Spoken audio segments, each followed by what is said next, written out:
So I said earlier on at the beginning that I would give some insights, I guess, from our perspective, and this is one side of them. I think it's probably the right time to, I guess, to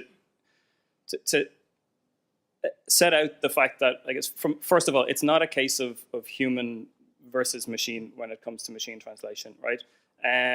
They are distinct approaches to solving the challenge of translation, and they can be complementary, and that's what we're talking about in this case, is where they overlap. So machine translation as a technology translates about 1 billion words every day, right? I would say from our company's perspective, 70% of all of the words that we machine translate are not post-edited, right? They are use cases where it doesn't require post-editing. It's this gisting. There's too much volume that needs to be turned around in too short a space of time. At the other end of that spectrum, it was mentioned on the last panel as well, there are translation use cases where machines are not viable at all. I won't go into what they are, but it can be dependent on the language, be dependent on the content type. And then the intersection there is where machine translation can be a complementary tool to the process of the translator. How much productivity you can get out of that then is so variable. It depends on so many factors that it's very hard to give a kind of a single answer to say machine translation gives this type of productivity. There are machine translation systems that will give you negative productivity because the output will be so not fit for purpose that you're better. You have to read it and then you have to scrap it and translate from scratch, so you lose that bit of time.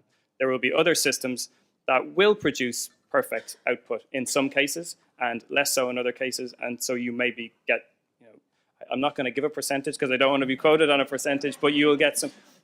The more effort you go into adapting the machine translation for the specific task, the specific content type, the specific individual, the more benefit you will get from that. And so I guess our fear is often that people's impressions of machine translation come from the general tools that have not been developed with the individual translator in mind. So Bruno made a great point earlier on, right?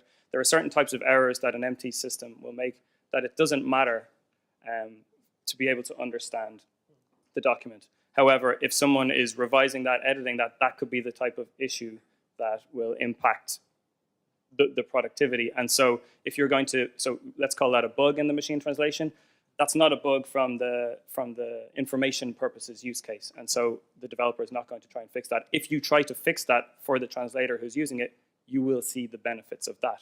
And it will see you'll see the benefit directly in them not having to, the translator not having to edit that mistake anymore. And it will also, give the user a better impression of the technology, and they might be more kind of liable to work with it again. So that's a non-answer for you in terms of how much productivity you can get, but it's some of the ingredients that go into how development around MT can impact the productivity of linguists.